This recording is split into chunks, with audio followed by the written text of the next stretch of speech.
So guys, we usually have a problem with the time.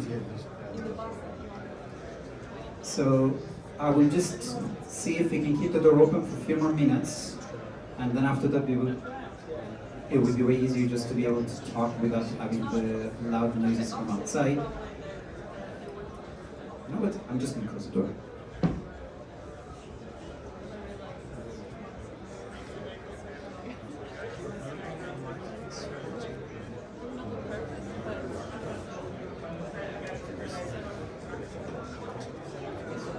So guys, now we're officially starting. So, hello everyone. My name is Ahmad. How many of you guys know me by now? Yeah, nice. So, for two of you who do not know me, I do everything around startups. I'm a director of a startup grind. I'm happy to be a part of this community for 4, 5, 6 years now, so a long time. The reason that we're here is mainly because when you are new to startups, you have to learn something.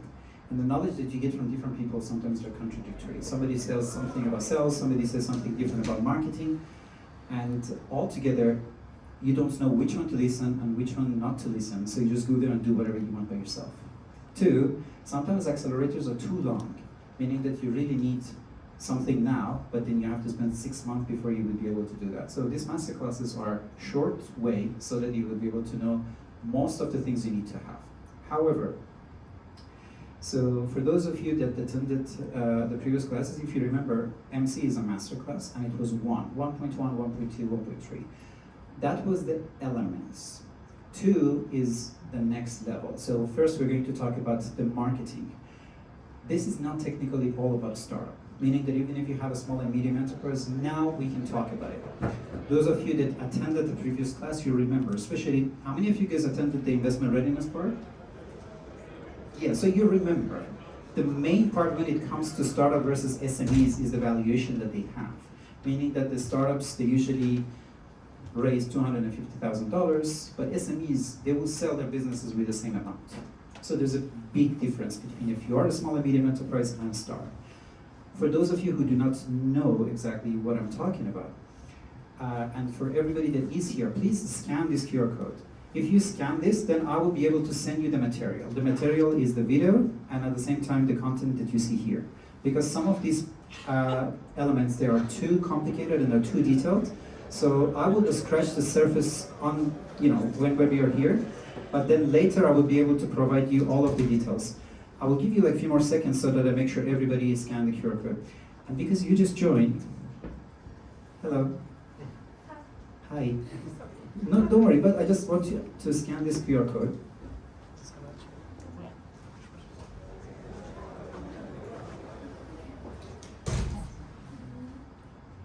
All good? You always have this 30-second delay with the... I'm not sure if you're drawing it or you're taking a picture of this. That's a problem with you're an artist. So he just takes a photo and I was like, this is not beautiful. Let me take another photo. All good? Please. Thank you. So just to be clear, if you scan this, then you would have access to the Google Classroom. Inside the Google Classroom, you will see all of the previous classes that we had. We talked about different elements of the startup ecosystem. We talked about every single one of them in detail. We talked about what are the different ways you would be able to make money for your startup. And then in the last part, we talked about how you would be able to be ready to go and talk to those people. So hopefully by now, you would be able to have an idea. You have an entity. And what we discussed the last time is that if you already thought about something to do, this would be a better class for you. Because if you come to this class and you have an idea that, okay, so I always wanted to create this application that would help data specific people, then right now you would be able to hear something and you would be able to adjust your ideas into something more practical. It's a very tough topic to talk about marketing. So I'm going to give you the table of content. This is later for you when you would like to study this at home. Right now I can try to talk to you directly. It's like, there are people in marketing that like everything about marketing is based on what they say and what they do. So one of the best definitions that I have for marketing is to create, communicate, and deliver value to a target market at a profit. Way easier said than done. A lot of times you are a person who is a marketer, you go to a company and they ask you to do social media management. And then you literally need 2 hours to teach them that this is not marketing. You are having a company and you say that we definitely need marketing, and then you hire a salesperson.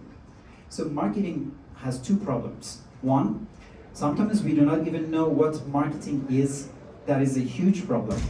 Two, sometimes we do know what marketing is, but then we don't know exactly how to do the implementation of that. So I'm going to teach you three things. One, the definition of the marketing. Two, we're going to talk about what really marketing is not. Then we're going to talk about advertisement and branding. Because a lot of times you are sitting down and you're not talking about marketing, you're only talking about briefing, you have branding, you're only talking about advertisement. And that is also something that will really damages your business. If you guys remember this part, the business model canvas, how many of you guys know what it is? Nice, the majority of the people that they were in the previous classes. So technically, if you would like to build a company, if you would like to build a startup, you definitely need to fill the business model canvas. But what is interesting here, majority of the things that you have here, they are related to marketing. Majority of them. One university, prefer not to say the name, they asked me to go and in almost 4 hours teach them everything about acceleration in startups. And I offered them that I will teach everything about marketing. Because marketing is so vast that the moment that you learn marketing, to a good extent, you can do everything about your company. To say, most of the things when it comes to understanding the value proposition, customer relations, channels, customer segmentations, revenue streams, most of these things you can literally just think about it as a part of the marketing. It is very tricky, guys. Because of that, we would literally go step by step and then try to talk about all of those things to try to understand how we can somehow put this line between what marketing really is and what is not. It would help you, because I know that some of you did not attend the last class, so I'm just going to start it from the beginning. If you would like to do it, usually start with the customer segmentation, and then after that you go back with the value proposition. What am I going to give to those people that I segmented them? Like, let's just say male, age of 25 to 35. Okay, what am I going to give them? I'm going to give them a t-shirt that is, I don't know, is anti-UV. Why? Because like it's a very sunny place, like Warsaw. It was a joke. And then after that, I will be able to just tell them that this is going to be good. Don't worry about it, it's not sunny at all. What is the next one? Channels. How am I going to meet those people that they are male between the age of 25 and 35? I don't know, LinkedIn, right? Like it's the best place to be able to sell t-shirt. And then after that, what am I going to do? Customer relationships, right? How am I going to relate with those customers? Based on that, I know exactly what my customer wants, I know exactly who I'm going to address, and then I'm going to create those revenue streams for them. Then I'm just going to go and try to create the key resources that I have. What do I have to make that shared? What do I have to produce it? What do I have to do everything else? I would go and try to do the key activities. What really I have to do to be able to achieve that? Later, I'm going to have partnerships. This is a good event. I'm just going to have a, like a t-shirt cannon, and I'm just going to start giving you a t-shirt. You like it, you go there and just give it to other people. And then after that, I'm just going to have a cost structure. I need some money to make it MVP, so on and so forth. So this is how you can make a company. What I told you right now is that I just made a company. It's called anti-UVT-shirt.com, right? So I even literally put something for you here so that you would be able to see it. And the reason that I put this beautiful thing in this side is because usually when you start making your business model canvas, you spend 100 hours on the first 1, 2, and 3. And then you just see that, okay, so I have 5 minutes and I still didn't do anything. Or you would like to fix the global warming, and then you just go back to the cost structure, and then you say, okay, so I need $3 trillion. So again, you start over, and I was like, maybe I have to change my customer segmentation. Maybe I have to change my value proposition. So it's a continuous improvement. And the moment that you spend too much time in the beginning, the end is going to look exactly as you see. So to say, marketing is complicated. How many of you guys studied marketing? Okay. Nice, I love that. Just challenging people and just punch me in the face anytime you want. Second, how many of you guys work in the marketing? Really? It usually is the other way around. It's just like people who did not study marketing are doing marketing, and people who are studying marketing, they're not doing this. We will talk about that later. Maybe we should have a psychology class after, but we will see how that part goes. Guys, it is tricky. Marketing sometimes looks like religion. Like there are sects, people who believe in this type of marketing or the other type of marketing. It's like psychology. Like sometimes people believe in Jungians and you know, and then you just say that no, what you say is not correct. And I was like, no, what I mean is that my class of marketing is different than your class of marketing. So this is my class of marketing. I have around 20 years of experience in this, so hopefully it will count for something. Marketing is a campus, guys. Just to not to go anywhere else. A lot of people come to me and they very politely say that marketing is a waste of money. I'm sorry, but this is true. This is true. If all you need to do is to come from where you are to the exit, you do not need a campus. You do not open up your Google Maps. All you need to do is just to see the target. What you really have is just one ice cream, and this place is full of kids. Just want to sell that. You don't need to find your customer segmentation. Everybody likes ice cream. Your price is super small. Ice cream melts. You have 2 seconds to make it happen. It's super easy to do that. Just sell. But if right now you would like to go to, I don't know, Krakow, you would like to go to Gdansk, you would like to go to Wrocław, you cannot go there without knowing the destination. That's the only time that marketing is not a waste of money. Because this is a campus. This is where it's going to tell you where you have to go and what you have to do. Marketing encompasses a range of the activities that aim for promoting the product, service, or ideas to attract, engage, and retain the customers or stakeholders. Even another whole different conversation is marketing internal or external? That is a whole different conversation. Right now there is a new trend and a lot of companies, they do internal marketing. Because as long as you work in the company, and it happens even 2 minutes ago outside, what do you do? And I was like, I have a new company. And I was like, yeah, I used to work for the previous company. And I was like, they're the worst company in the world. Don't ever work with them. That's the end of it. What happens? A company that have all the elements of the branding externally, because they did not work internally with their people, right now the company is dead. You know what is the new name for internal, the old name for internal marketing? It's HR. If you do not take care of your human resources are going to be the worst enemies for your company to go outside. You work for Apple, you love the Apple product, somebody from the Apple, I would say Amazon, it's even worse. You talk to a person who works inside Amazon, and I was like, these guys are making me to, I don't know, like peanut plastic, you know, just borrow just to be able to deliver this thing to you. External marketing worked, but because the internal marketing is not there, then everything is just going to go to waste because somebody from inside the company is destroying everything for outside. So, second part of this. Marketing involves understanding needs and desires and target audience. If you remember the last time, segmentations and everything we discussed, to deliver a value through the strategy communication. You have a unique selling proposition, why this laptop is better than the other laptop, why this co-working space is better than the other co-working space. And if I would like to talk to you about these things, how am I going to say that? Am I going to go on TikTok? Am I going to dance? Am I going to say something? Am I going to throw a picture for you? So, this part is a little bit too theoretical. To be honest, even in the beginning, I wanted to exclude it because I know that we don't have enough time to go through everything. But still, I put it there because those of you who remember the previous classes, I usually do 2 things. I teach you most of the stuff that you really need to know from me, but then this is a content you can have, you can download it. You don't need to, you know, just go step by step here. You will be able to read it by yourself. It's way more detailed. You can try to learn a lot about it later. But I am not right now talking about marketing. What I'm doing right now is about idea. You come to me, where was this gentleman in my class that he had this idea about smoothies to eat at the class? I think he didn't come this time. Yeah, you were there with him, but yeah, he was supposed to. In my group. Like, yeah, I know, yeah. So that's the whole story, right? So you come up with an idea, but the second thing that you need to do is to identify the customer needs. Start with identifying the needs, wants, preferences, and then narrow it down, right? So it doesn't even matter if you call it marketing or if you just call it the ideation of your company. Then create a value proposition. This is also one of those elements that is super important because as long as you don't have a unique value proposition, I know that you know exactly who is going to get that, but the moment that you are just saying that one word that comes out of your mouth that nobody would listen to you is that it's complicated. The moment that you just say that what you do, and I was like, I work with this company, and I was like, yeah, but what do they sell? The moment you say it's complicated, it means that the unique selling proposition is not clearly defined. And even if this is complicated, you should be able to have something simple enough for different type of audience so that they will be able to understand you. The product development and innovation. Guys, this is a very tricky part. Marketing influences the product development. Marketing does not create the product development. Marketing influences the product development. Best case I can try to tell you is the Nike and their Air Jordan. You can easily just make a shoe.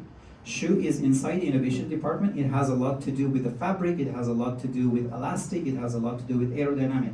It is not marketing. But what they wanted was that they wanted a persona for a shoe. So what did they do? They went after an athlete that they know that this is going to sell. One element of that. Okay, this is still inside of marketing. But they went and they say that against the policies of the NBA, we are going to put red on the shoe. That was illegal. Why it was illegal? Because they say that all the shoes should not distract the other players when they are playing. So now imagine, Nike has like $1 billion margin on the product. They are a huge company. How many of you guys know how much was the penalty for wearing the red shoe in NBA? 15,000? Just raise your hand. How much? 15,000. 15,000. Yeah? I think something around that. I also wanted to say that I think it wasn't about color red, but something like that. The 85% of shoe. Yeah. So that has everything to do with not having any that much color, because that was way more than that. $1,000. Right? So that was the whole thing. But as long as you think this is not something, so it is a marketing decision that changes the product development on the side, right? So this is, I will talk later when I just want to talk about what is not marketing. This is a place that we can try to go back. Distributions and channel management. You can find a water bottle, it's nothing important, but what happened right now in the US, bunch of TikTokers, they started just to be trendy with one water bottle. Every other kid right now wants to have that water bottle. The product is the same. The unique value proposition is the same.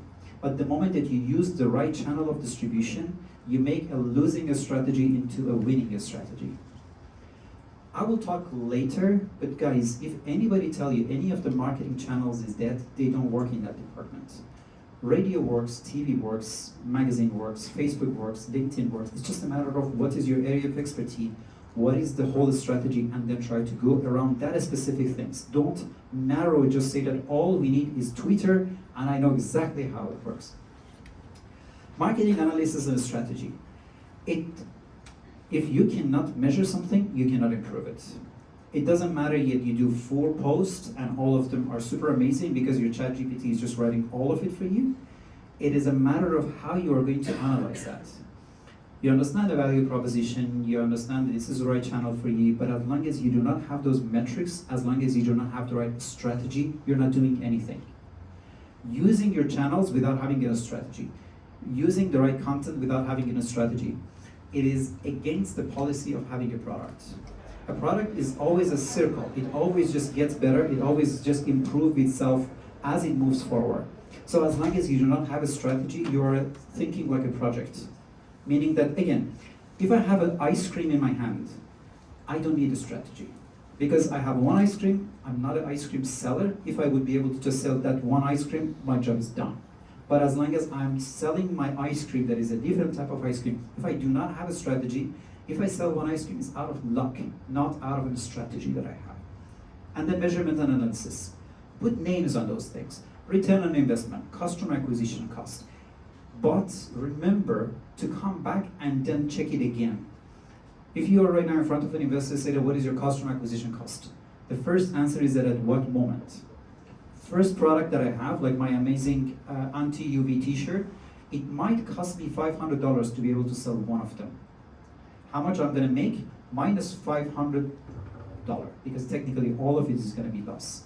But the more I move forward, this is gonna be 400, this is gonna be 300, and at some point I'm gonna have my real customer acquisition cost. So all of the conversations that we're going to have, all of them are going to have this element that you always have to come back to them and refine them. So, while marketing is a broad discipline, there are certainly activities that they are not marketing. Because if you remember what I said before, you just have to say, okay, so there's nothing else.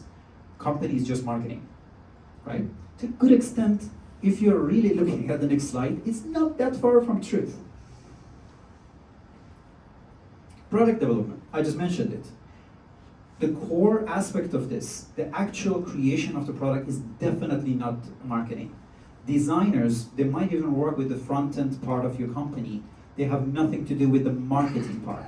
However, in so many cases, the colors that they are trying to put there, the way that they are trying to create their product, their website, their services, it all influences by marketing, but it's not inside the marketing department. Manufacturing and production. If you are inside an Amazon warehouse, like, you're not technically doing the marketing per se, but the image of what you're doing, the structure of what you're doing, again, is influenced by marketing, but is not marketing. Internal operation and administration. I just told you, genuinely, companies were always just looking forward, meaning that they would not look at the company, and they were not saying that I have to teach my own people exactly what is my brand strategy, why are you working here, what are the values that the company has, because for them marketing was always external. But companies learn that even internally they have to talk to their people. So the only part of your company that is not within the marketing is your accounting, is other activities that you have as an execution part. I always have this joke with people that CEO is a chief everything officer. And trust me, everything else that CEO is not doing, CMO is doing. Then there are other aspects that if your company is going to get bigger and bigger, you need other people like CFO. So the next part is basically the research and the development. Again, you have to do a lot of activities to be able to find exactly your customer, research. You have to do a lot of activities to be able to narrow down your channels, research. However, a company in its core have a research and development, especially if you're working somewhere in the deep tech. When you're inside deep tech, you're not specifically working on how to communicate your deep tech strategy with your customer. But what you're doing at this stage is to develop a specific IP, for example, to be able to produce that. Again, this is not marketing. But the research and development that you're doing to be able to narrow down your customer's side, the research and development that you're trying to do to be able to understand why people inside my company are leaving, the research and way that you try to understand how I can improve my product to be able to be more productive, it is a research, but there is an R&D part that is totally outside of marketing. Customer service and support. Again, we will talk about it later. Brand voice is super important. If right now, I had a friend, he worked for a financial sector. He did not know how to wake up without suit and tie. He got an offer, super good offer, but it was with a company that the corporate culture only wanted him to wear just jeans and t-shirt. He was almost thinking to not to get the job because he just didn't even think that this is what he can do just to go there, right? He was working for Red Bull. Amazing salary and everything. This is from the marketing company, marketing part of the company, coming back to people, even telling them that this is our dress code. We're not a formal person. Swear word is allowed, is not allowed. Are we going to talk formally or informally? All of this information inside the company and outside of the company comes from the marketing part. But marketing department is not responsible, like, I don't know, like a GoDaddy is after, like a customer service to try to fix your DNS server issues. But the tone of the voice that a person in a DNS, they try to fix the DNS, the way that I don't say, hi, my name is something, but I say that, hey, this is this company, how is your day going, comes again from the marketing part. Corporate strategy and management. Same story. You know exactly where the company has to go, you know exactly who you have to talk, but the strategy that comes to this comes from the management point of view, especially senior part of the company. So, two different problems, guys. When you are especially pitching in front of investors and other people, people are very easy to tell you that you're wrong and this was not supposed to happen. What I'm trying to do in my classes is always try to tell you what to do. Not to tell you just this is not marketing and this is not what to do and this is the wrong customer segmentation and you did your competitive analysis wrong. So here, hopefully we're going to do a little bit of two things, guys. Later I have some slides that, again, don't worry about it, you can take a picture or whatever you want, but as long as you scan the QR code, you will have a full access to all of these materials, you will be able to have it at home. step by step together, I have some templates that you will be able to use your own marketing strategy for yourself, and at the same time with this you will be able to know how to fill it. Define your business goals. First thing first, it is not, sorry guys, first be honest. First be honest. Second, after you're honest with your goals, dig deeper. If what you're trying to do is to sell an apple, this is not really true. You are either a person who has an apple tree, and if you're not selling them, then they're gonna rot. That's one problem. Second is that you know how to sell an apple, so you just are a good salesperson. Your goal is gonna be changing based on the motivation you have behind you. The whole cider business and alcohol business just came because there were a bunch of people who had a lot of apples and they didn't know how to sell it. So as long as you're not properly defining your goals, you're doing something that is wrong. So stay as long as possible on the goal side, and then try to make sure that if you are working in your company, you are working in a goal that is as deep enough and as honest enough about what you do. A lot of people jump into startups because they don't want to have a boss. A lot of people jump into startups because they want to see those hockey sticks and they just want to be as rich as possible. That is not going to happen. Stay and talk to other people and then try to make sure the goal that you're trying to have is achievable and is true. So stay as long as possible to this part. 2, identify a unique selling proposition. It is not just a matter of the fact that I am going to do something that is going to be so good for me. This is not about you, this is about others. What is the unique selling proposition that I have? If any of you right now think that you are creating a product, and I'm literally talking to myself and all of you guys, that you think that nobody in the world is doing that, stop doing it. Anything that right now you're doing, somebody else is doing it. You might just do it a little bit different.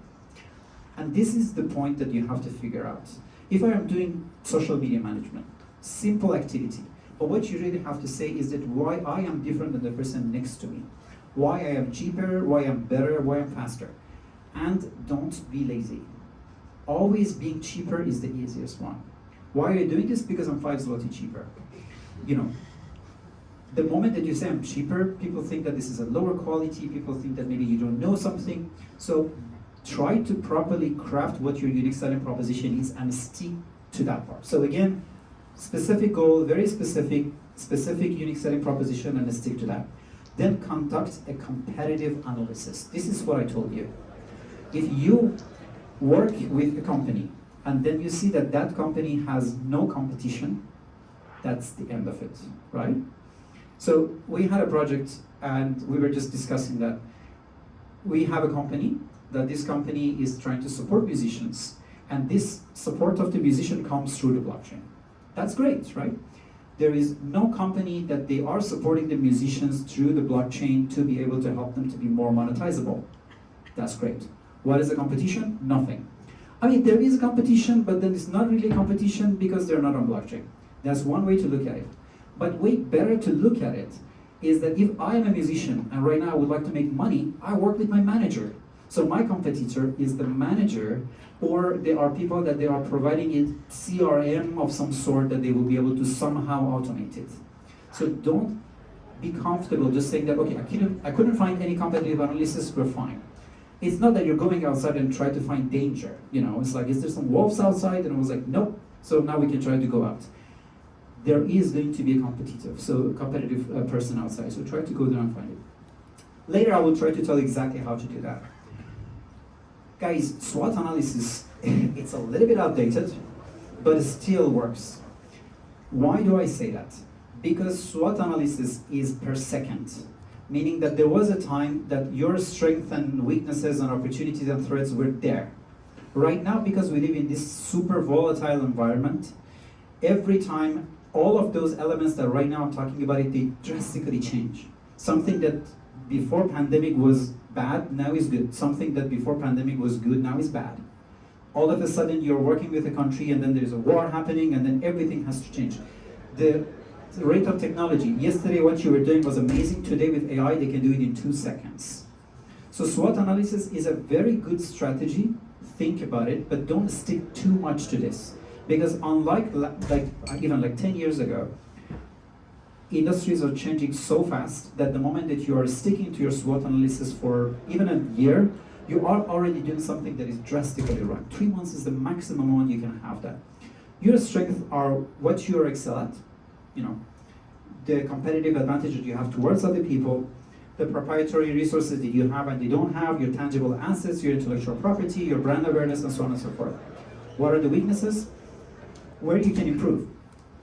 I would like to do something, but I really need to know a little bit more about, I don't know, like how the blockchain technology works in that specific activities. The competitive disadvantage, the weakness of the brand. I just started, so nobody knows what I'm doing, the inefficient processes, and so on and so forth. The opportunities, the emerging trends, computer weaknesses. I'm mentoring the startups and tech startups. Every 2 years, every startup that they come to our acceleration program, to our hackathon, they have a different product. One time, everybody is doing something on blockchain. One time, everybody is trying to do something on AI. One time, everybody wants to do something in e-commerce. It's not their competitive advantage. It's just a matter of opportunity. Why? Because all of a sudden, also go outside and see all the VCs right now, they are doing AI, AI, and AI. There is a fund just for ChatGPT. So why not try to do that? So also take a look at opportunities, even if this is not specifically the strength that you have on the other side. And what are the threats? How many of you guys know the pitching contest? Everybody, right? But there is another one that is called the Sabuku. I really like this. So Sabuku pitch contest is that you go on stage and tell people how they can kill your startup. This is super important. What I do is great, I will make a lot of money, I'm going to be the best person ever. And then one quick question, how would you run our business? If tomorrow Google is just gonna be there, then I'm gonna be done. There you go. None of those conversation was relevant the moment that you do not mention the weak point of what you're really trying to do. What do you do? I'm a very good content writer, I can write stories, I can just, in 5 minutes, I will be able to tell you everything about everything. What is your weakness? If AI would be able to create content as good as me, then nobody wants to work with me. So make sure that you will spend as much time as possible on the threat spot, because that also is going to destroy all of your strategies. So what do we do to not to have a problem with all of those things? Set a clear objective and KPIs. Just this part needs a whole class. So I'm going to make it as quick as possible, and then if you would like, you can just Google it by yourself and you can try to get to know most of these conversations that I'm going to have with you a bit later. There are 2 different ways that you will be able to manage your business. Key performance indicators. Key performance indicators, it means that for me, as a person who is running my workshop, the only way that I would be able to understand the value of what I have in this class is the number of the participants. Honestly, you guys that they came here, every time we had a room, the room was full. So my performance, if that is only going to be to the number of the people that they are here, I'm going to mislead people. If you are a sales manager and you know that you have to do your sales on January but not on December, but your KPI say that if you do not sell below 200, and if you do not sell more than 250, you're going to be fired. You are going to start selling by killing the company. So key performance indicator is a very scary tool to have. It is better than not having it, but be very mindful of setting KPIs for your companies. Because that salesperson, if they understand what is the goal of the company to be long-term sustainable, they will start selling in January and they would fail at their KPIs because they know that if I will sell this in January, I will make more money for the company. But if individuals have KPIs, they will literally shoot themselves and the company in the foot. So what to do not to go through that? OKR, objectives and key results. It is a deep topic, but I'm making it as short as possible. First of all, I told you, before starting your company, think about the goal of the company, right? Put that as objective. It's New Year resolution. Most of you don't have that. You wake up on December, 30 something, and you just say that the first thing I'm gonna do, go to gym, right? This is everybody's New Year resolution on January 1st. But if you only have one New Year resolution, this is really hard to have. Because in order to lose weight and in order to go to gym, you have to stop eating, you have to stop going out, you have to stop going to work. Because if you just basically tie yourself to the bed, that is the best way to lose weight and stay in shape. So the best way to be a normal human being is to have at least 3 to 4 objectives. One of them is to be happy. The other one is to be financially stable. The other one is to lose weight. Now, you can eat ice cream because that makes you happy. You can go to gym because that makes you fit, and you can go to work because that makes you financially stable. None of them contradicts each other. How do you measure that? You don't lose weight because you stay in front of the mirror and then it was like, I look good. You weight yourself. Anything that you cannot measure, you cannot improve. So the key results that you put for your goal, for your objective, is the way you will be able to have that. So you have a key result for your weight, you have a key result for financial stability, you have a key result for others. That is the way you will be able to fix that. How do you change your key results? With initiatives. You say, I am going to stop eating, and then after that, I am just going to lose weight. Good. What is your weight? 85. And then you go for 2 more months, and then you just see that I become 95. This is good, because you're measuring yourself. You don't wait till the next December to see what happens to you. What would you do? You change your initiative, because that was the wrong initiative. So everything you do is that you create initiatives so that the key results is going to change to achieve your goal. See, I am right now talking about a strategy, but this is marketing. It's so weird, but it is 100% related, because sometimes you have to change your channels. Sometimes you have to change your ideas. But in the end, you have to achieve your goal, so you will be able to measure those goals into something quantitative. And then if somebody comes to you, I was at university, and I was a guest lecturer, and I asked the guys, why are you in this class? They didn't know how to answer that. The best answer was that I'm here because I would like to learn more about marketing. The best answer was that I'm here because I would like to graduate. The best answer was that I'm here because I have to be here, because otherwise I'm just going to fail, right? It's a mandatory course.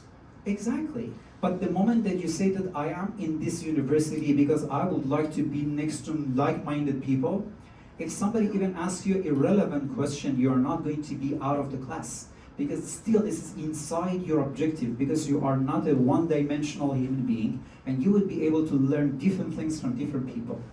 This is a super important thing, guys, the OKR bar. Identify your USP. Sometimes you think what you do is super unique because you define it the way that you define it. If any of you guys know search engine optimization, you know what I'm talking about. You make a very specific key for your search. You put it all over your website, and the moment your client comes over and was like, show me the search result, and I was like, search this. And then I was like, wow, we're #1 in Google. And the moment I was like, okay, so what I'm writing can be written in 5 different ways. I was like, nope, only try this one. You are only unique because you define yourself unique, but you're not really unique. If I would be able to have a box like my MacBook, and it would look like this, but it does not work like this, I just made up something. Anybody who look at it, they understand that my unique selling proposition is something that nobody else would buy that. Conduct a competitive analysis. Keep doing this. Later, I will be able to show you a little bit more in detail how this is going to work. Guys, I'm going to save your ass. Like the competitive analysis. Most VCs, when you're standing in front of them, they don't teach you how to do that. And the moment that you do it, every time they say this is wrong. Trust me. Anybody is VC here? Like, it's always a problem with me. Like, everybody knows that the startups don't know how to do it. Then they judge you based on you didn't do it, but nobody teaches you how to do it. Yeah. So, very quickly, as I told you, this is a very long conversation, but it's important. Company vision, we talked about it. Business strategy, you have different objectives that you have in the company. Marketing is a part of it. You have sales, you have product, you have operation, you have finance. This is not marketing. But the reality is, when you are creating your company, the vision of the company, the business strategy of the company, it comes from the research that comes from the marketing department, right? You might need to have a person who knows deep tech because you're doing something in biotechnology. You might need your lawyer to be able to know what is legal and what is not legal. But in the end, if you are not going to have the back of what you really are doing in your marketing department, none of those things can matter. So, develop your marketing mix, guys. There are 4 P's, I'm going to later talk about it, but no marketing works in one side. Marketing is a marketing mix. We will talk about it, how you have to go through it and go through the steps of that. Again, one of those tricky parts, budget. Big part of the marketing is budget allocation. You can, again, I just mentioned it, right? So let's just say that you would like to do something about global warming. That's perfect. You have the exact same objective, you know exactly what to do it, your target market is basically everybody in the world who is alive, and at the same time you want to do all of those things. So it was like, so how much money do you need to make it happen? It was like 50 to 30, I don't know, $100 you know, like whatever money you have, right? As long as you do not have the right budget allocation, nothing is gonna work. But then all of a sudden you see there is this ocean clean company. Dude was like, I don't know, less than 20 years old. He managed to find a way to allocate a budget for something that everybody else thought is impossible. And now they are doing what they are doing. This is not a CFO, but this is the reality that you define exactly how much money is needed for your company and for your project to move forward. So even the part that it comes to the budgeting part is a part of the marketing. So develop your messaging and creative assets.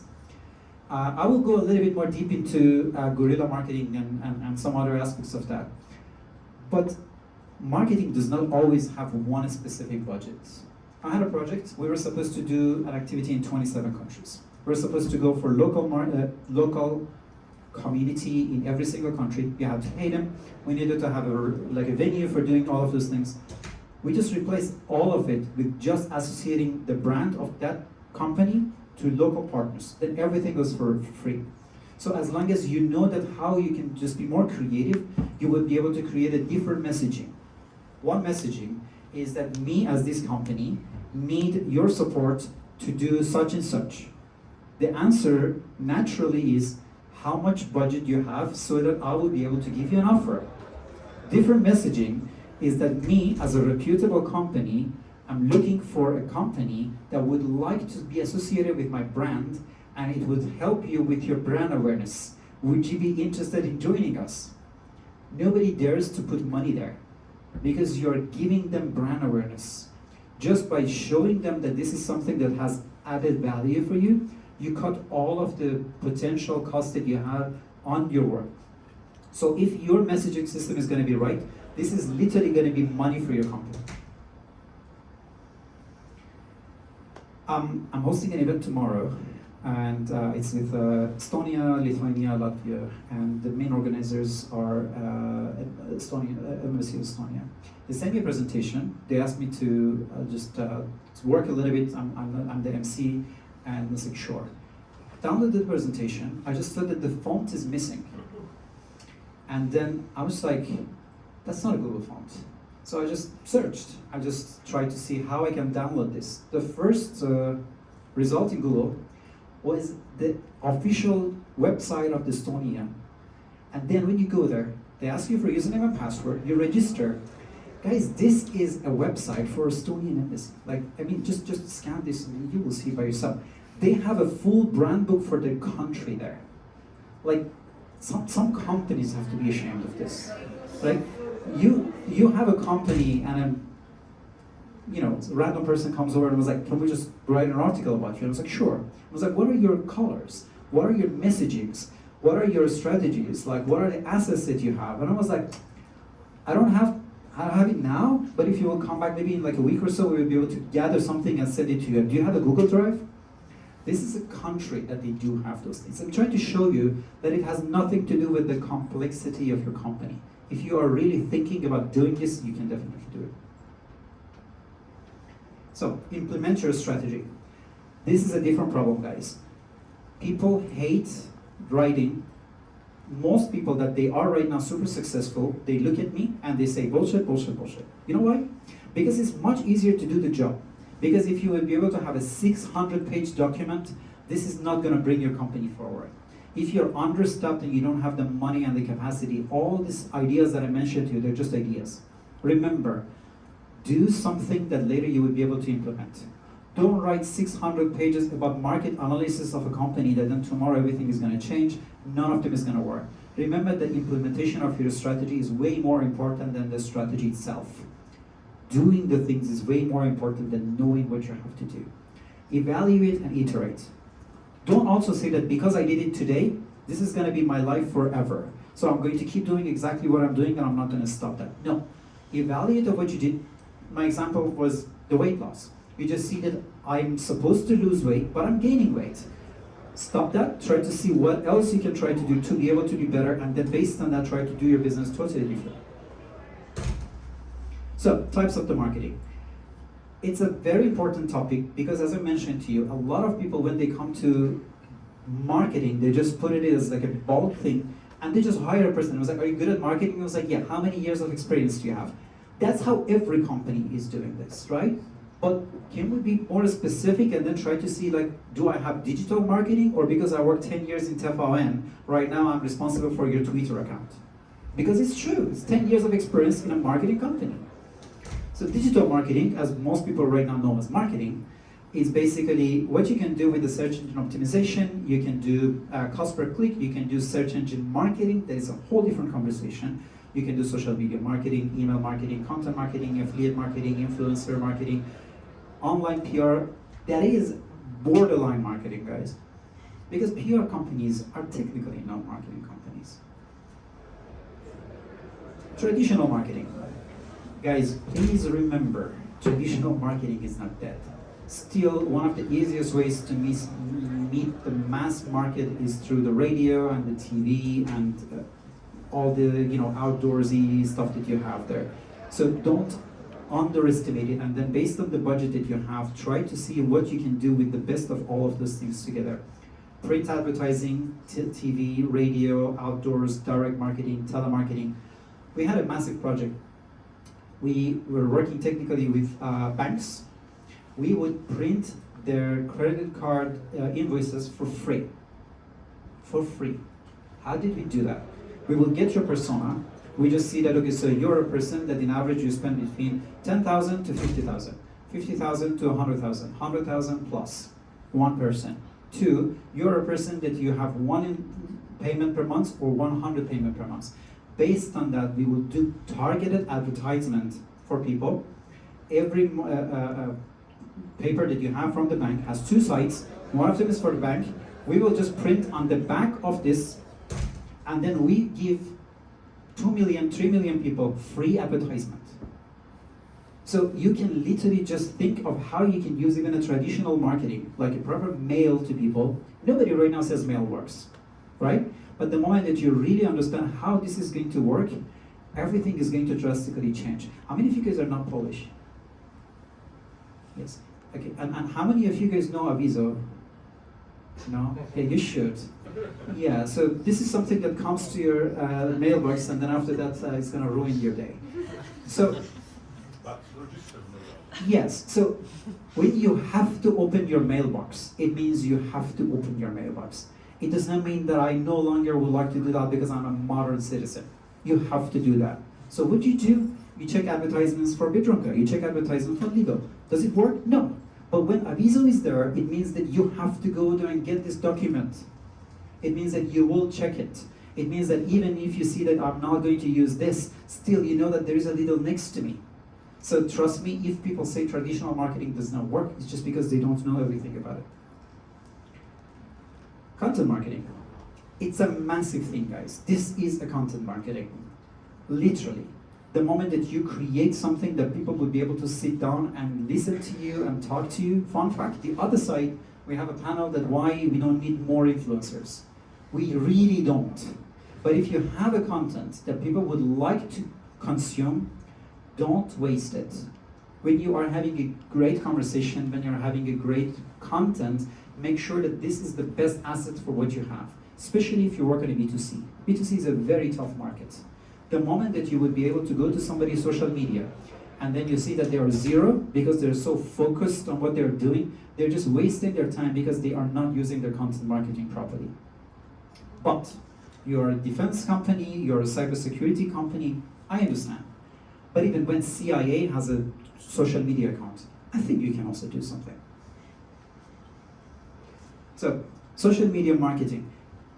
A lot of people think that SMM, social media marketing, is just everything that they have about their marketing. Trust me on this one. Like, I see a lot of people that they say that we really need more marketing. And I was like, what do you need? And I was like, yeah, we have this like a Facebook account and Twitter account and LinkedIn account, and we need somebody just to fill it. It is what it is, but unfortunately this is, and we need somebody between the age of 16 to 17. Because we need them to somehow, like resonate with people, right? As I mentioned, I will send this to you so you will be able to properly have it. Guys, If any of you live in 1990, please use email marketing all the time. Because people love to receive emails. But you also have to find a time machine to go back to 1980. Even with all that being said, there are companies that they are properly using email marketing. And please remember, ChatGPT and others are not revolutionizing this. Because after these AI algorithms came out, my emails started to explode. Also, please, if you are using email marketing, and I will talk about all of it, never this email will find you well. If any of you ever just write an email with, I hope this email finds you well, please remove it. I mean, remove your company, all of it together. So, newsletters are important. Why? Because anything that you manage to give to people, to sell them time, they will buy it. So many informations are outside. The moment you will be able to concisely write something to people, they will have it. But remember, not everybody is your mom and your best friend. I was like, you know what, this is such an interesting thing. I'm gonna send it to all. Every one of us right now have 1,000 emails that we don't have time to read. I know that your content is interesting, but why do I need this, right? It's a very tough thing to do email marketing right now, but still I'm trying to talk about it because this is something to have. So influencer marketing, guerrilla marketing, and affiliate marketing. Just to cheer you up a little bit, and more than anything else, I'm a big fan of the guerrilla marketing. Guerrilla marketing is the cheapest way so that you will be able to get customers. It's the easiest way that you will be able to have the top of mind with everybody else around you. And affiliate marketing is that I'm just gonna come to you and I was like, you know what, my class is 5 zloty, and then if you will be able to bring somebody here, I'm gonna give you a free class. This is the easiest way because you bring brand ambassadors for yourself. So affiliate marketing in so many ways will be able to help you. If you take a look at Tesla and some brands that they are so strong, most of the things they do is through affiliate marketing, nothing else. As I told you, just to cheer you up, this is literally a perfect example for guerrilla marketing. When you look at this, it's impossible to not to look at. But the moment that you would be able to just put an advertisement with a lot of text, and at the bottom is written that according to statistics, what I'm about to sell you is going to have 5% more efficiency. I know that you wrote that advertisement, but nobody's gonna read that. But the moment that you put a bench there, and then it's just like, what is wrong with here? And I was like, use only what you need. And I was like, oh, this is talking about water. Yes, maybe I have to do something about that. Or, imagine that you are in a hot winter outside, and then you are literally finding yourself inside an oven. That is also another thing that is very hard to figure out. Or, how can it be cheaper than this? It's just a bunch of paint. You would be able to put something outside that not only you will see it, you take a picture and send it to other people and say, see what I found today. Nobody's gonna take a picture and I was like, take a look at this Samsung fridge because this looks super cool. Unless this is guerrilla marketing. So, peas. By the way guys, this is super old. This is one of the things that I like. This idea is from 1960. So, anybody's 1960? So, now imagine that this idea, you could just literally study it when you were a kid. So, product. First thing that you have in the marketing is always about what you're already preparing. Can be a service, but at the same time, everything starts with the product. Definition of the product and what you're gonna have. Second is pricing, guys. If anytime you give somebody something and they come back and they say that that was too cheap, you already lost it. Everything that Apple has is super expensive and still people buy it. And even if they make it twice more and with less features, still they're gonna buy it. Because they know how to do the pricing better than anybody else. Placement, again, another thing that is super important. I would like to go for my supermarket. I don't care about the fact that there is another supermarket that is 60 kilometers on the other side and this is going to be easier. I need something that is close to me and that is how I react to that. If anybody is from the real estate, they understand this better than everybody else. Place is everything for them. So in most cases, the moment that you have proximity towards your customer, this is already an advantage that you will be able to use. And the last is promotion. I'm just saying it one last time. The last is promotion. Promotion has a lot of activities that marketers use to inform and persuade and influence the target customers, including Advertising, public relations, self-promotions, personal selling, direct marketing, digital, blah, blah, blah, right? Why do I say that? Because a lot of people, please take a look at this one, because that drives me crazy. This is marketing.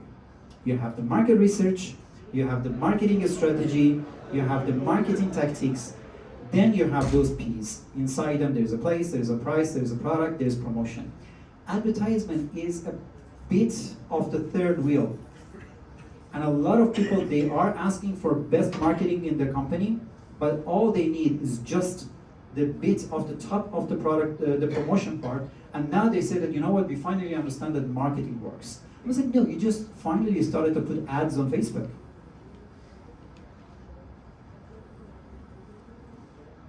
So, branding might be more important than everything else I said to now. Why? Especially as I told you, emphasis here, this is a Startup MasterClass. Sometimes the awareness that people have towards your brand is more important than your product. You have yoga, and then you have yoga pants. Yoga in India is not yoga in San Francisco. Yoga pants was supposed to be something that your jeans, that is a normal thing that maybe most Americans would use, would not fit there. So then I was like, I'm just gonna wear whatever loose that I would be able to just use that. And I would just you know, I don't want to, you know, break any barriers for anybody, but I don't think yoga pants is very much Indian, right? But the reality is that the branding just shows that if you want to go to yoga, you have to have a yoga pants, right? How many of you guys know the brands of yoga pants? Give me one brand. Lululemon. You see, that's the point. This is called the top of mind. I can make 500 different type of brands, but the moment that I start advertising about the yoga, then I'm just seeing that I need an equipment to go to yoga, then I'm just going to look for that. And no matter how much money I'm going to put for my advertisement, no matter how much I'm going to work on my proximity and everything else that I told you, because the brand is top of mind, everybody's just going to go to Lululemon. Till they're going to see the pocket and they understand they cannot sell it, they can buy it and they go back and buy something else. However, this is a success story. This is a company that is super young, and at the same time you learn something about that and you cannot get it out of your system. So you just go there and buy the brand. But this is what people don't understand, because people think brand is just brand. So what is our brand? And then I was like, okay, so we're a cool brand, so let's just go there and sell. What is a brand identity? It's a visual element and a tangible aspect of your brand. So this is the top of the iceberg. This is where most people see as a brand. What is the brand for Apple? This is the, you know, what you are supposed to see in the back of my laptop. And then that is all you might see from the branding point of view. What is a brand positioning? How many of you have Android? How many of you have iPhone? Do you want to have a fight? Maybe you can just sit on this side and that side. Literally an iPhone and Android can separate a room with each other. It has nothing to do with the price, it has nothing to do with the quality of your camera. It's that, if you guys don't listen to me, just Google Professor Galloway, he teaches at NYU. Like, it's all about your persona. It's just about a matter of the fact that the moment that you are having an iPhone, you just feel like, I'm the elite. You know, it's like the blue versus green. And I was like, I don't want to talk to you. And I was like, why? And I said, because I cannot FaceTime you. It has nothing to do with the usability. It's about the positioning of what you really have, right? Brand persona. Like, I used to work with NASDAQ. They were just like, all the cool ones are here. I mean, guys, it's financial sector. You make money, you're just happy with it. But what does it mean, cool people? It just means that they are positioning themselves as if like you are working with a human being. I'm into guys, I'm into girls. Like, you cannot convince somebody to do something. That's what they want. They make the brands as if like it's a human being and you can interact with it. So if you want to go to New York Stock Exchange or if you want to go to NASDAQ, and I was like, oh, I'm going to go with the cool people. And I was like, yeah, but numbers and the statistics shows that I have to go to the other direction. You still go where you really want to go. Brand messaging, we talked about it. The way that you talk, Red Bull gives you wings. This is the way that they talk. So you do not expect that, you know, like, dear sir, I hope this email finds you well. I am from the sales department of the Red Bull, such and such. What Red Bull is doing is that they find like a 10-year-old kids, and then they would be able to, just give them, like this, like a Red Bull fridges, walk outside and then try to do that. Why? Because they just want to show that they are cool. If you go to Red Bull social media, you don't even see the product. You just go and see that somebody is just breaking the record for like a skiing, and everybody is happy. And you share that with everybody else. And people follow that channel that has so many interesting things about skydiving, about speed bikes and so on and so forth. And then all of a sudden you go back to your Instagram, and it's like, why am I following Red Bull? And then I was like, that's why. And then I was like, you know what, maybe I want to drink a Red Bull. Because the messaging system is in a way that we do not directly want to sell our product. Something that it just blew my mind was that in some of the supermarkets, they started bundling their drink with chicken wings. How many of you guys know why? Because it gives you wings.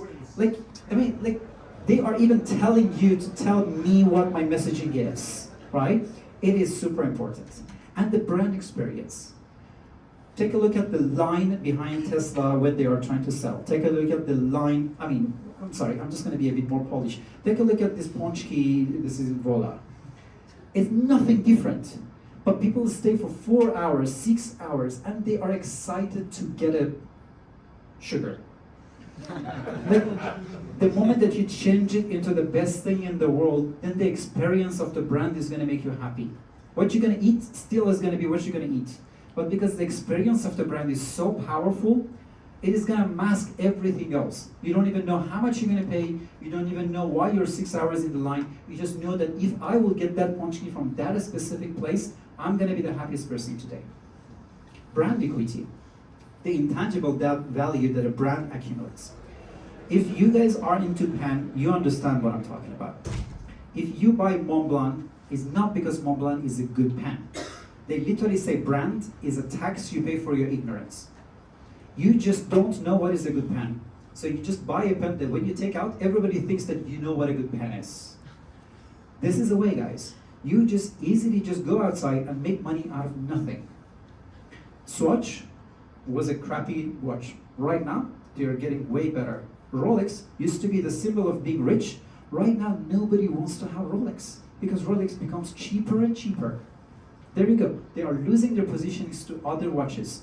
So brand equity sometimes might be more important than exact product that you have. Again, you see why marketing is so important?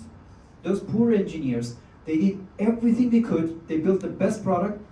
A super smart person inside the marketing department can destroy everything else. Do you have a master in marketing? Good. You have a a PhD in neurology? I will beat you in your game because I will prepare something that others can't do with you. What would happen? Then you see neurologists, they started to learn how to do marketing to be able to sell people because they know how the brain works.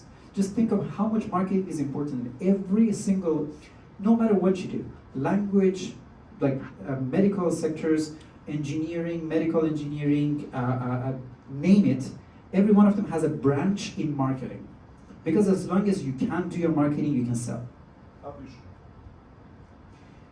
I will be a little bit more practical here. So these are the different personas that you will be able to have. I know that your favorite color is green, I know that your favorite color is pink, but it just does not mean that you have to just say that the color of my company has to be my favorite color. You have to look at your company literally as a living being. You have to dress it up for its own personality. A lot of parents have that problem. They have a son, but they dress it pink. And it's like, why? Is it because that's my favorite color? And I was like, but don't you think it's making it a little bit confusing? And I was like, yeah, but that's what I like. Same thing. It's not your product. It's the product that you are having for the customers. To have that, you have to see what exactly you would like to have. Just remember, guys, most of these things, like most of the conversation you have, is a soup. You have to put a bit of here and a bit of there, mix it together, and then you have exactly what you want. So, let me just go a little bit and I will show you in detail. As I told you guys, this is in detail. I'm not sure how much you can read it here, but then I have it with examples, with the details. And the best thing is that, unfortunately, guys, with all due respect to all of you, I'm saying about myself, we don't know anything about anything. We compare. We compare. Even when you would like to have a color for your company, for your brand, for your product, you always see that, you know what, I would like to be closer to Apple. I would like to be closer to Google. That is why even I made something even way more detailed here for you, so that you would be able to, in detail, try to see if I would be able to put something, for example, like for myself, that is in the color of orange, I'm going to be closer to Adidas. If I would like to be something a little bit closer to blue, I'm going to be Louis Vuitton. And that kind of helps you to be able to understand where you're associating yourself with. So all of those conversations that we had about the branding, about the positioning, it is going to come with the product that you're going to have. There are some videos that they will associate everything, because remember, your brand is just a color. It's the way that the company is even producing their videos, it's the way that the color of the, even the positioning that they have with the pictures and everything that they have around it. So this is a very comprehensive thing that, as I told you, after the class, I'm just going to send all of this to you guys. This is a little bit bigger so that you will be able to see it. Just to be clear, this is psychology, guys. This has nothing to do with the marketing per se, but that's how the marketing sells. There is a very big problem, guys. Archetypes sometimes being misunderstood as stereotypes. We're not talking about stereotypes, we're talking about archetypes. One of the most important things that archetypes do is that they connect. Most brands today are doing everything that they do because they just know how to connect with you. Because if you are a person who like Mercedes, you would like my product. So the moment that I know that this is, if you connect with Mercedes, then I know that you will connect with me. So by putting you into the archetype of that, I'm not putting you into the stereotype of that person. I know that exactly that's how I'm going to connect with you, and then I will go with you. Second, differentiation. Again, if you guys right now from iPhone send a message to an Android, the first thing that you see is a green is going to text a blue is going to text a green. It's thought for. It's not a random thing. They just want to say, Mom, I want to change my phone. Why? Because people are just making fun of me. Because I am sending messages and everybody is team blue and I'm team green.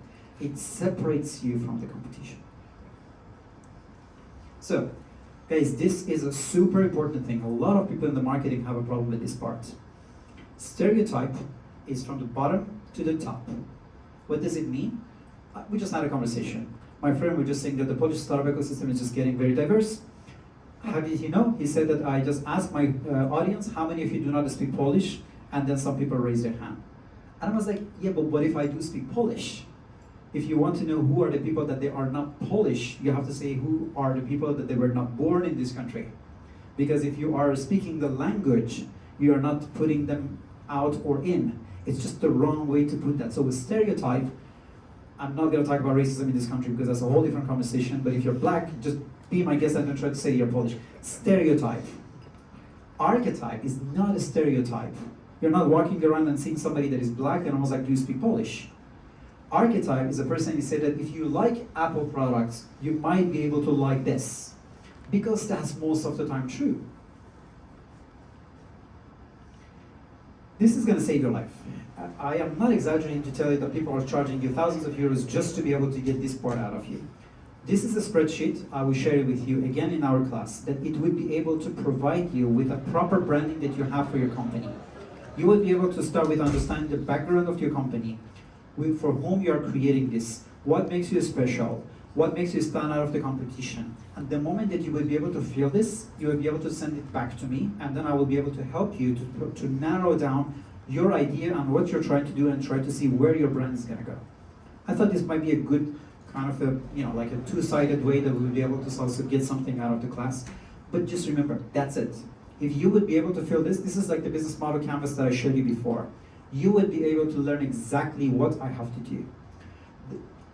Be my guest and just sit down and just do it for yourself and everybody else around you, for every brand that you have. The words that your brand like, not you, your brand. The words that your brand dislike. If I am Maserati and I say that, buy me because I am cheap, even this sounds funny. But if you say it for Fiat, and I was like, yes, so what? So the moment that you talk to people about the brands that you like and the words that you like and the word it tells so much about your brand. So, the unique value proposition. For those of you who went to my last classes, this part is from the last class, because technically, It's a very crucial point that every company, when they would like to create their company, needs to have, but this is exactly as I mentioned to you, is a part of the marketing. Remember, you do your market research, you exactly know this is exactly what I have to do for myself. But this is not the end, guys. The moment that you know that your product is going to be totally different than the competition, this is a time that the first thing that you have to do is to do a focus group. If you ever had a marketing company, but you do not have a focus group, you do not have a marketing. Nothing. It can be inside a company, but you have to have them. You have to keep testing them, and you have to know how to do that.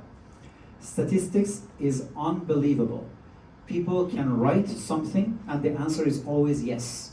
You can have a questionnaire that there are 10 questions, and no matter what you answer, the answer always comes exactly what I want. Remember, if you are not good with questions and answers, you have to have people that they are experienced in user experience research. This is a very specific field, and it can changes your company's life. Because if you would like to make sure that people definitely love what you have, I don't know, yeah, TFLN. You can just easily just write, do you watch TV? And I was like, yes. Do you enjoy watching TV? And I was like, do you know TFLN? Yes. There we go. Everybody watches TV and everybody knows TFLN. Like the moment that you would be able to put your words in the wrong way, you do not do a market research. You just confirm what you already think it is, and you don't know. But the moment you don't do that, you can learn, you can test it and iterate, and finally know exactly what your customer really wants. After you do that, align with the customer's need and preferences. Guys, I am not here to teach you something. I am here because hopefully you guys wanted me to be here. That is why you are here.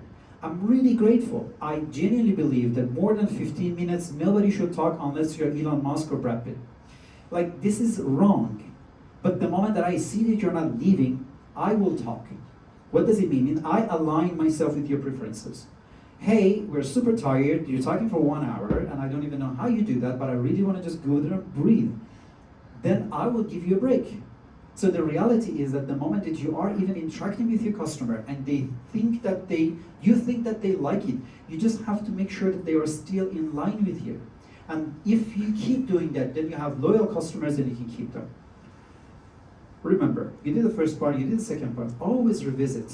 This is a circle, guys. This is not a line. You're not moving forward. You're always going back and try to learn what you did, and you just fix it, and you fix it. I mean, this is my favorite slide. I can't just show it more to people. The moment that you do not properly define your unique selling proposition, everything is a unique selling proposition. Of course, the other watch that is called Rolex, nobody even knows what it is. It only tells time. It's not affordable and it's not frog. But the one on the other side, it not only tells time, is way cheaper and has frog. So that's why my unique selling propositions works. And I'm going to sell both of you frog for 5 zloty. And I'm going to go back and try to sell it, and I'm going to be very statistically correct, and I'm just going to show that this is not affordable, it's not frog, and the other one is affordable and it's frog. So I show them my competitive analysis, and that's why exactly you have to buy my product. But if I will spend a bit more time and energy, I understand that if people want to buy a watch, maybe they need quality. We talked about it. Maybe they need brand awareness. Maybe all you need to have is just to show that I'm a cool person. So even if you're a billionaire, you still want to have a frog watch. I don't know. But if that's what you want, high quality, maybe frog is not good. I put this red panda down there so to show that our product is a little bit better than the red panda. But at the same time, when it comes to the high cost, pretty much down the line, if you want to have something, you can always get a Patek. It's going to do the job for you. This is a slide that I told you guys. It is super easy to fuck it up. And it's super hard to do it properly. Remember, you have a customer. This is who you're selling. You have a problem. This is what you are solving. You have a product or a solution. This is how you are solving that problem for those people. If you are looking for your competitive person in that part, if you are looking for a unique selling proposition for people, you have to know where you have to look. You have to look in the center. Because the center, those people are exactly working with your customer, they are solving the exact same problem, and they have the exact solution and a product. Glovo and Uber Eats are doing the exact same thing with each other. One of them is green, the other one is yellow. And then they go further. Why do I have to work with Uber Eats? Because Uber Eats comes with your Uber. You can just get your Uber going home, and while you're going home, you can get your food. Nice. Unique selling proposition, a little bit. Both do the same thing. Glovo, they combine their solutions with Biedronka, so you don't have to go to Biedronka, they're going to bring Biedronka to you.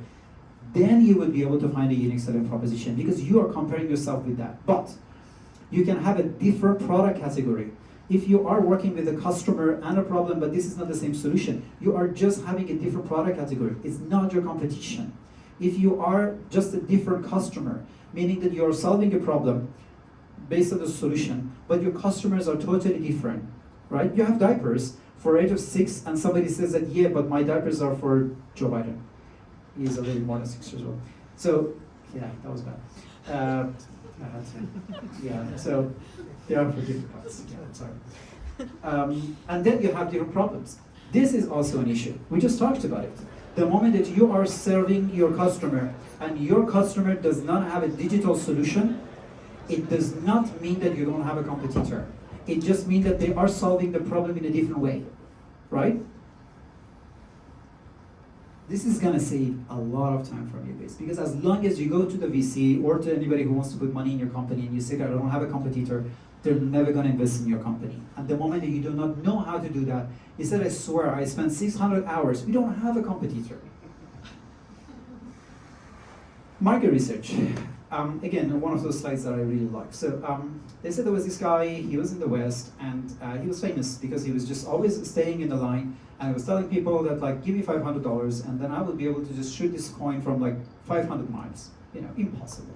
I was like, he's gonna do, so why not? I'm just gonna make 500. So he would just go in the back and just shoot the coin, and it was like, you see the coin is perfect. Just go there in the back, come back, shoot the coin. Every single time he would hit the coin. What was he doing? He had a coin, already was hit by the bullet, maybe from 2 centimeters. And then after that, he was putting the coin all the way in the back, and when he was bringing you the coin back, he was just saying to you, see, I hit it. This is a perfect example of how companies do market research. I do marketing. Companies come to me and say that, can you please show me that I have a market fit? That's what they want from you. And you know their answer? I spent 2 years making my product. Show me that I have a market fit. It means that you see this coin, shoot it here, put it in the back, and tell people that I hit it. It's a scam, guys. If somebody comes to you, they have to come to you and tell you that, do I have a market fit? Meaning that, can you please just see if you can hit this coin? And if you can't, fun fact, maybe even that gun could not even shoot that far. It's not that your problem as a person who is shooting. It's just a matter of the fact that you just ask for too much. So, define your objective, super important. Identify the target market and conduct a secondary research. You cannot just go outside and then try to say that, you know what, I know how all of these things work. Especially this part of the market research, I totally recommend. If you have a small company, still even you can try to find a company to do it for you.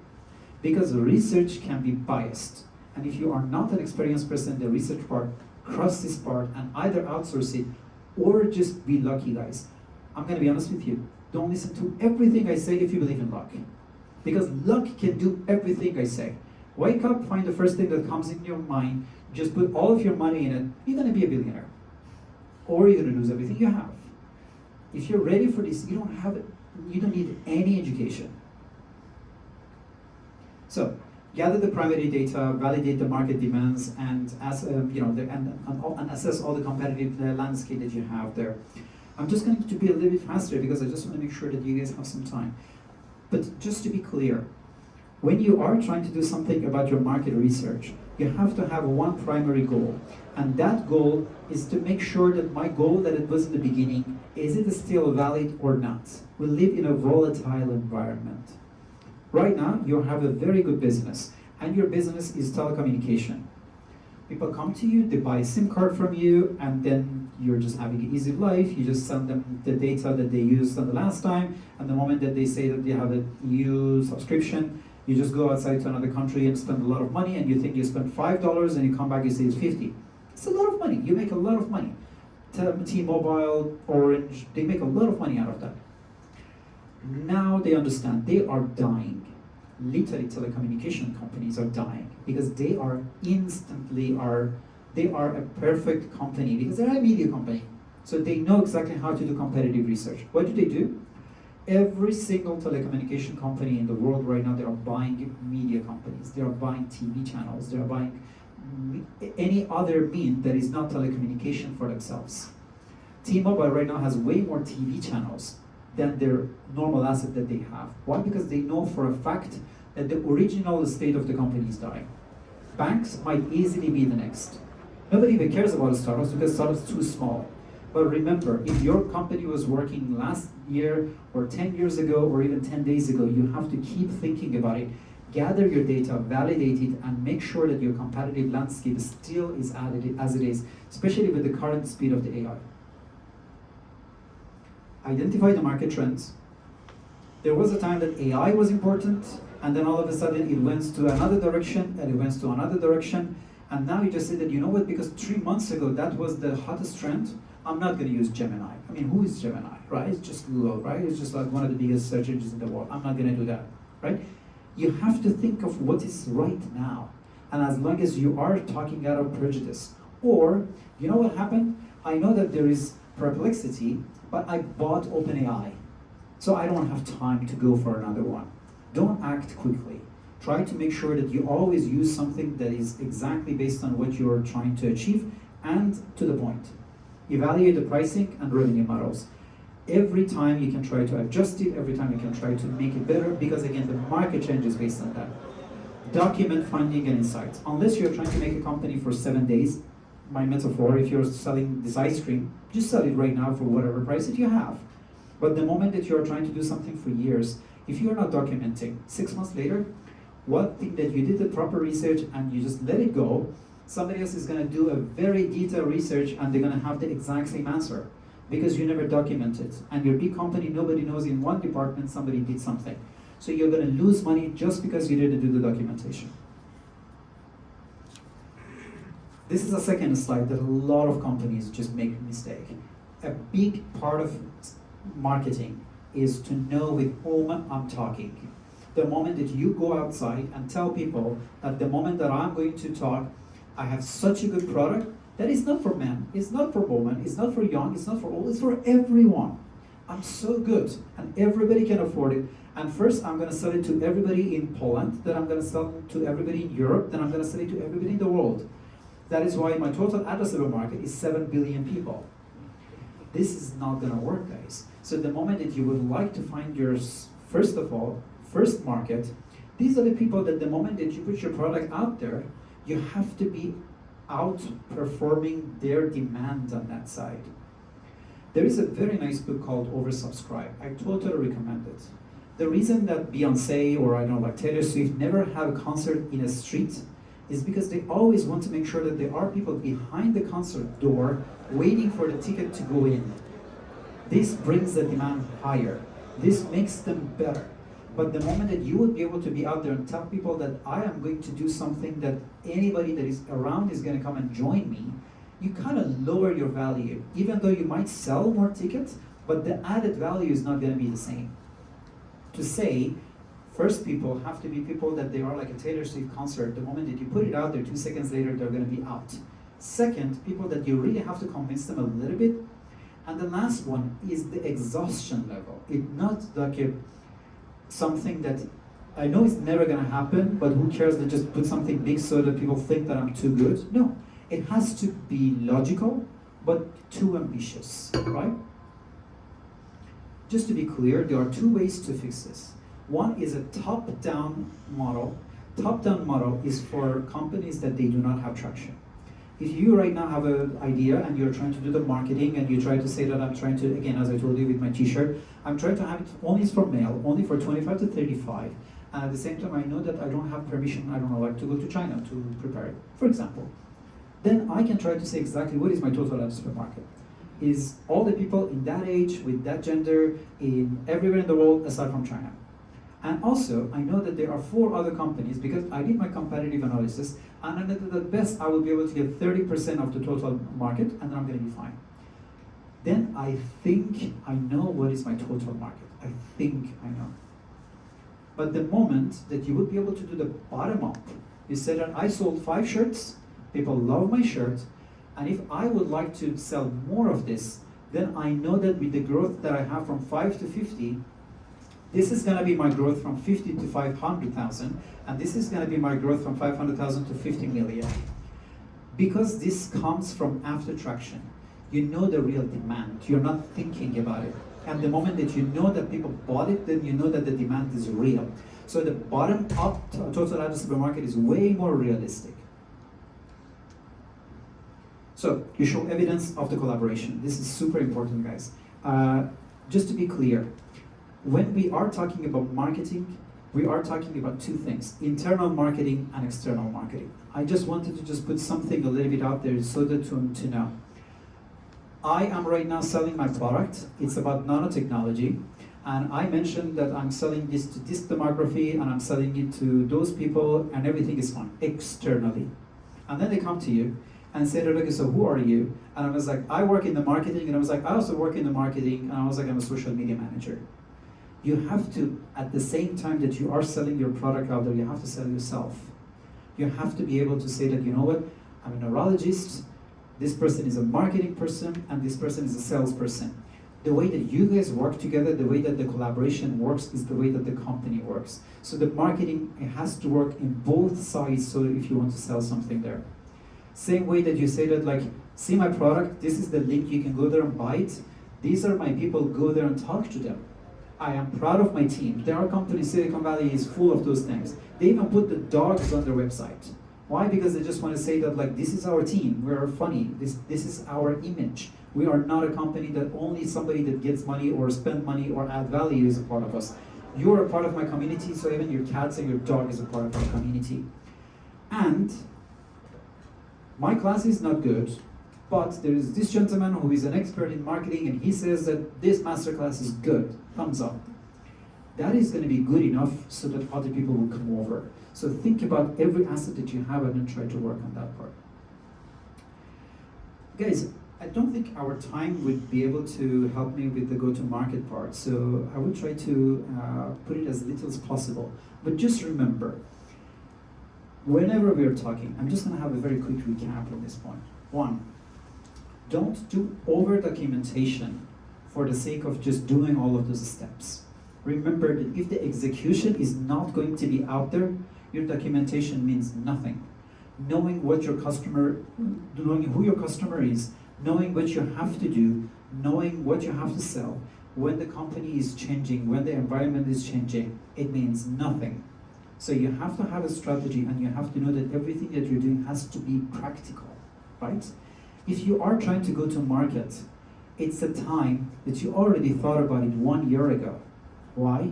Because if right now you say that I would like to launch my company in 2025, and you are right now thinking about it based on what is happening right now as a trend and what is happening right now as the most important thing, you're going to lose all the momentum because in 1 year everything is going to change. So your go-to-market strategy is kind of an umbrella brand, for everything that you had. I am going to release this funny story that is going to be a guerrilla marketing, and everybody's just going to walk around and is going to say, what is that funny thing that is happening out there? And I'm already going to print those things 2 months before, and then I'm just going to keep it there. This is how it works. If you guys watch TVs, then you understand what I'm saying. You see something in the episode 3, that in the episode 12, you understand why this person was talking to the other person. This is a perfect example for go-to-market strategy. Meaning that the moment that you are just thinking about your idea, you are already thinking about how to launch it. You're thinking about how the customer is going to perceive it. If you are having a movie that is about Christmas, you are not saying that, do you like a Christmas movie? And I was like, yes. Do you like watching movies? And I was like, yes. And I was like, good, so we're going to launch it in summer. Right? Because I did not have a go-to-market strategy. So I made the right movie for the right audience with the right material, but I did not have the strategy to be able to put it from my head to my customer's point of view. So the reason that I'm not going too much into this part, because to be honest with you, these are the part that I already mentioned the last time. I just want to make something very clear for you guys. I'm intentionally trying to have this 10 minutes to tell you something super important. There are two types of ideas and companies out there: conventional companies and exceptional companies. Guys, it has nothing to do with each other. None of the things that I told you works for exceptional companies. If you right now would like to be a billionaire, most of these things is not going to work for you. Because you go outside and you are the CEO of a company, I'm not going to say the name, and then you do a market research. You say that, like, do you have a house? And I was like, yes. I was like, do you have an extra room? I was like, of course I do have a room. And I was like, would you like me to bring a total stranger to be on the other room for you, and then you would be able to make some extra money for that? I was like, of course not. They're going to come over and kill me. And I was like, okay, no worries. Do you have another room? And I was like, no, but I have like extra bed. And I was like, okay, so would you like to have somebody to sleep in the bed next to you, and then you will be able to make some money out of that? I was like, no. I just killed Airbnb. Why? Because they did a proper market research, and the data showed that Airbnb should never work. WeWork should never work. Facebook should never work. Exceptional companies don't do traditional marketing, guys.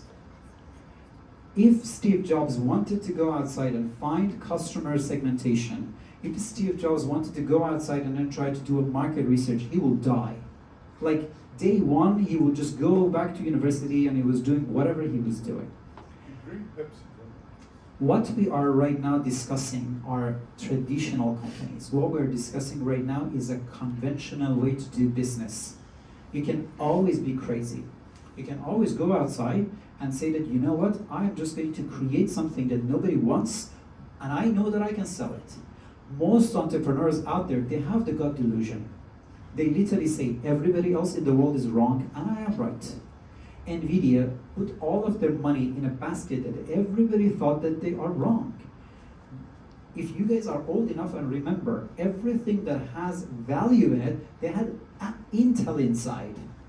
Even when AMD come next to them, and I was like, you have no future. What was NVIDIA even there? One of the best performing companies in the world, because the guy who is responsible for that, he has a gut delusion. He always thinks that everybody else is wrong, and he's right. Elon Musk, if he would lose one more rocket, he would be bankrupt. He is wrong. Not that he was wrong, or he definitely was wrong. But he knew that there is a chance that nobody else in the world can do it, and I can do it. I just want to make it clear. I have no intention, or I don't want you to think of luck. Luck can always happen. You can go outside and lightning can strike. But if I would just try to teach you as a master class, then you will just see one of the students from this class that is always in the middle of the parking lot is just doing this. Like, this is the exact metaphor that if I would tell you marketing doesn't work, all you need to do is to find the craziest idea in the world, just get some asset, and just go out there and then try to just sell as much of that as possible. Because it can happen. But this is not classical. The reason that I mentioned this is I started with this. Marketing is not a traditional business. Unfortunately, what you see in the market, when it comes to the reality, to be honest with you, is that people have different classes of marketing. And a lot of people say that, you know what, I don't want to have a marketing department, or something that I see very often is that we have a sales and a marketing in the same place. And they say that, you know what, as long as I just have enough content that my salespeople are going to talk to people, I don't need anything else. They are as much right as us. But the reality is that they put all of their efforts into the factor of the luck. They said that we're going to do our best, we're going to go all the way to the end of the line, and hopefully nothing bad is going to happen to us. So just remember, for companies or for people, I think that is their signal to tell us that we have to. If you are trying to create something, oh my God.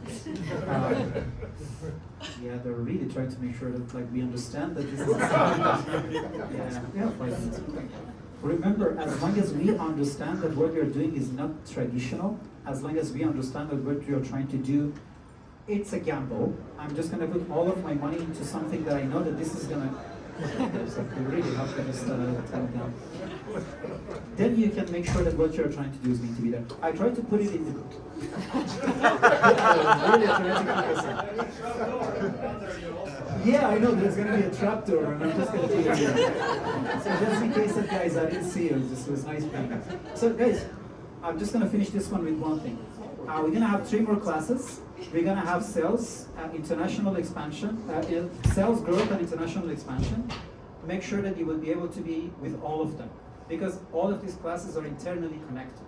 And if you would like to get something out of that, if you have a part of the tool but not the rest of it, it might not help you as much. I mean, before they will open up this trap door and I'm just going to be down there, I just want to say thank you guys.